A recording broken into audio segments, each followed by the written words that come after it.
You know, disaster often strikes close to home. And not only does it horrify us, but it confuses us.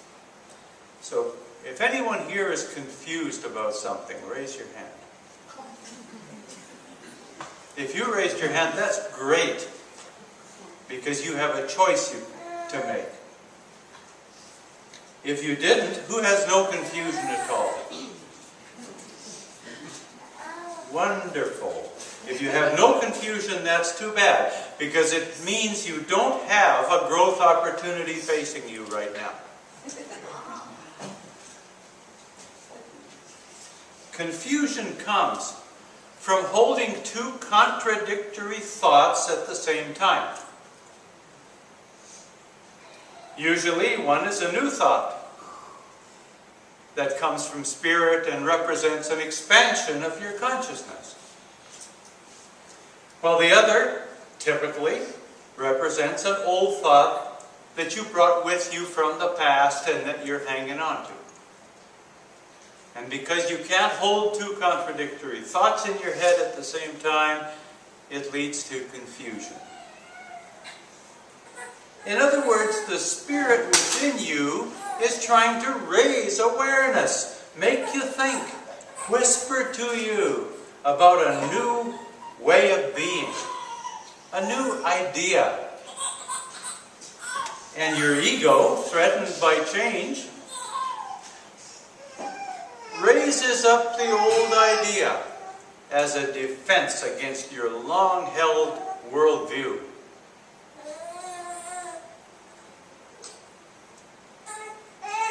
See, there's a guy who isn't confused, knows what he wants. But this means confusion is good.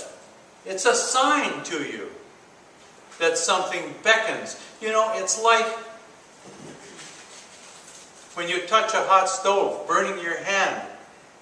Seems terrible. But if you didn't burn your hand, you wouldn't let go of the stove. Something calls on you to make a choice, a decision, and something usually that will broaden your outlook or enlarge your life. And at that point, your choice is, do I step forward or do I step back? And really, there's nothing wrong with either. It's your choice. Do you step forward or do you step back? And if you step back today, you're just going to have to step forward some other day, because everything moves forward. We live in a world of evolution. Things move forward. The pressure of Spirit keeps things moving forward. Jan Van Zandt writes that confusion is calling on you to make that decision so you can move on. And you can make that choice from love or from fear. Generally, if you make it from fear, you step back. If you make it from love, you find a way to step forward. But you must make it to end your confusion. You can set your confusion aside for a while, but it'll come right back to you. You have to make a choice to end the confusion.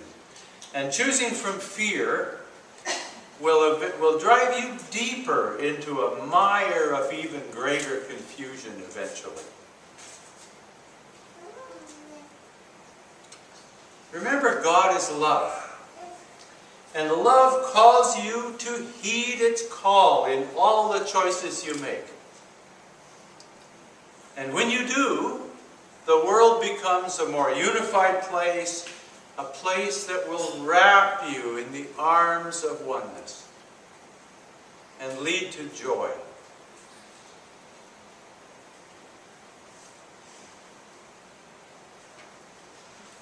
Now, Edith and I, as you know, are both dealing with cancer. And mine's doing pretty well. Edith's is not doing well yet. But she said to me the other day, she said, you know, I have to say, I've never been happier.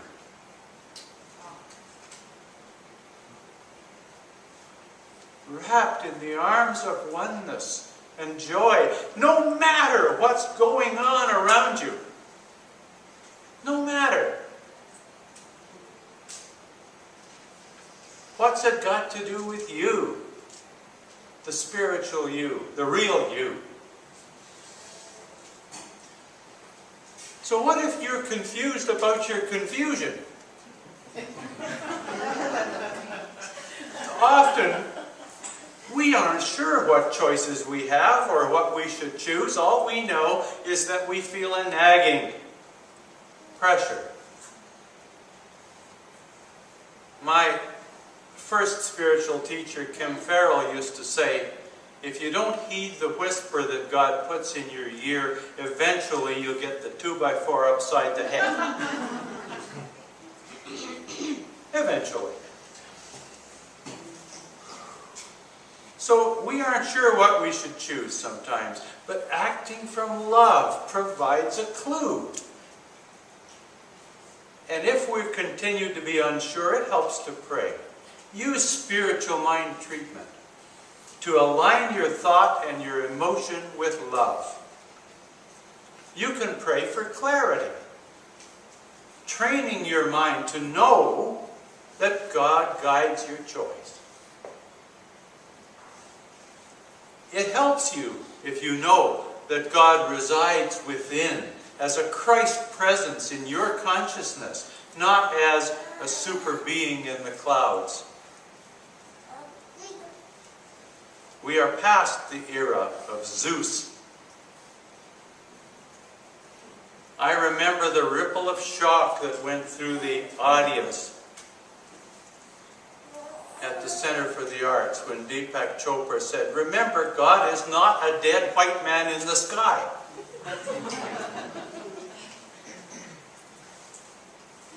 God is that presence within you and me. God is in the world as what we call the Holy Spirit. The Christ within.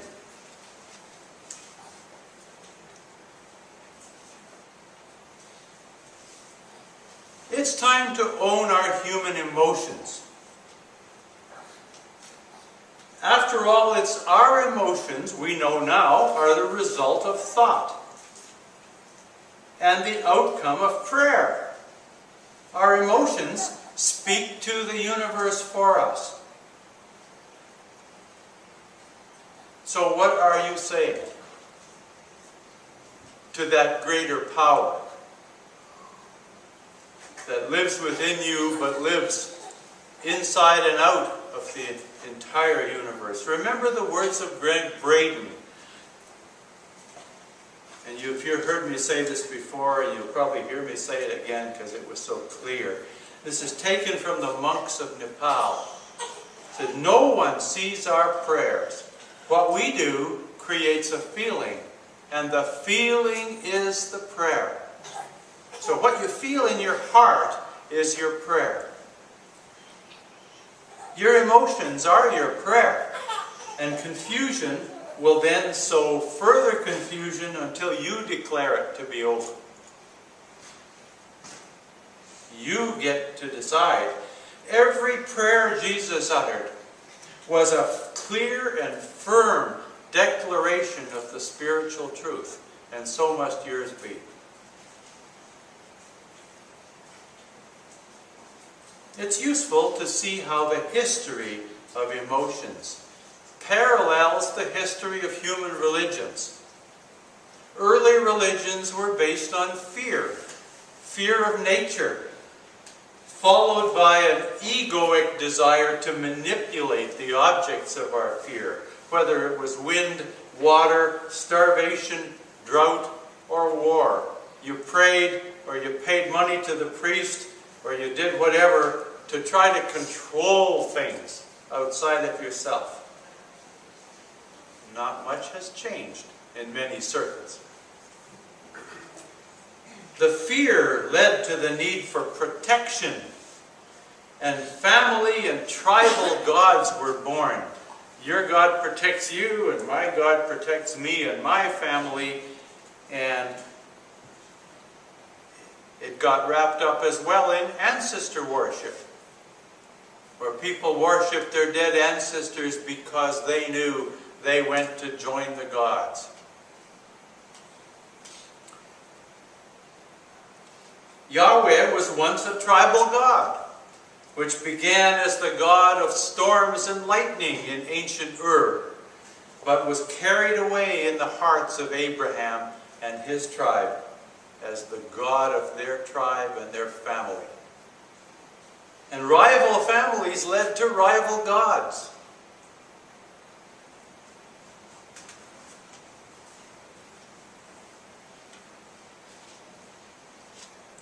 In ancient Greece and Rome, the gods became directly attached to human emotions, which meant that people didn't have to take responsibility for their feelings. If you felt angry, that meant that Mars, god of war, had taken over your mind. Nothing to do with you. You were influenced by Mars. If you felt lust, well, it was Pan, the god who was half goat. If you felt true love, well, blame it on Aphrodite or Venus, depending on whether you were Greek or Roman. No one had to own their emotions. The gods let you off the hook. Learning how thoughts are linked to emotions seems like a pretty new idea. But there are hints of it in ancient times in the Hebrew Bible, in the Old Testament. And I say hints because it's not revealed except in a purely symbolic interpretation, which of course most churches don't believe in. But you can interpret it symbolically, and the elements of the text can be reread as a manual of spiritual growth, of spiritual psychology. Amazingly, this approach works and brings new respect for the ancient priesthood, even though they didn't choose to reveal it to the common people. Well, today we know that emotions are a chemical response in the body.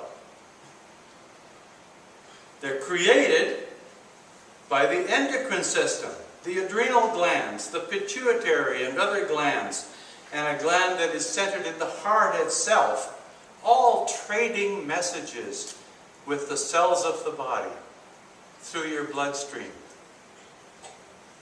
This is explained really well in the movie What the Bleep Do We Know, which features Dr. Candace Pert, a researcher, and former senior U.S. health official.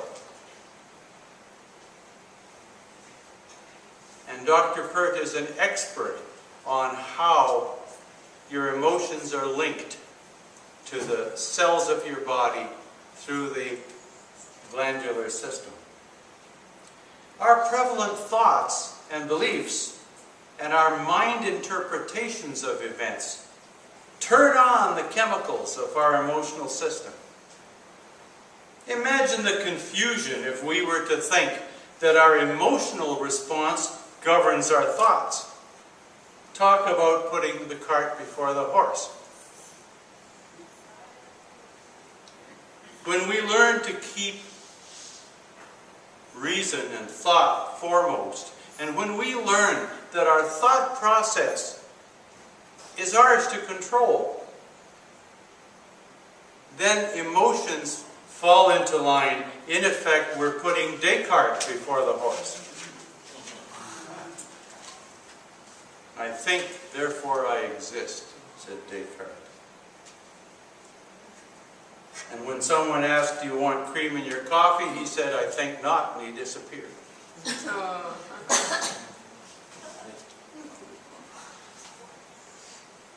It takes much practice to learn to identify where our confusion comes from.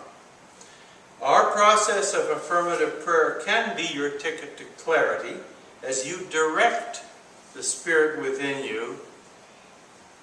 Ask for help to open up your mind to the answers. Ask, ask, ask, and you shall receive, remember? You never need to coax or cajole or convince God to enlighten you. God is awaiting your open mind. So ask and receive. In the book of Genesis, as in the Old Testament in general, the roles of male and female are used to depict the role of the conscious and unconscious mind. In husband and wife, these roles are complementary. And the biblical name corresponds to a particular level of spiritual enlightenment or a particular mindset, and then the wife's name is the corresponding subconscious impulse. These roles are complementary. Just as your conscious thought will create a corresponding unconscious tendency, your thought will create the emotional response. The serpent that tempts Eve in the Garden of Eden represents the tendency of our emotions to affect us unconsciously and cause us to do things what we might not otherwise do. Why a snake? Why a serpent? Because a snake, having no legs, is intimately in contact with the earth. And that symbolically represents our emotions, which are intimately connected with the chemistry of our physical body. So the snake is connected with the ground of our being. By heeding the snake, which is painted in the story as subtle and deceptive, Eve, our unconscious nature, is deceived into eating the fruit of the tree. Note, it wasn't an apple. Emotions with no basis in thought are deceptive. We call it mindless fear. Mindless impulse. So, moved by this unconscious impulse, Adam follows suit and eats of the fruit as well. And what's the fruit? The tree is described as the tree of the knowledge of good and evil. In other words, the knowledge of judgment, of labeling, of dividing creation into categories. This is good, this is bad. But during the early part of Genesis, what did God say? He said, it's all good. But we carve it up. We say, this is good, this is bad. We create the duality of life. Spirit versus ego. And so is born love and hate, good and evil, and all of our human culture, where we divide everything into friend and enemy. Human judgment drove us out of the consciousness of paradise, where everything just is, and all is good.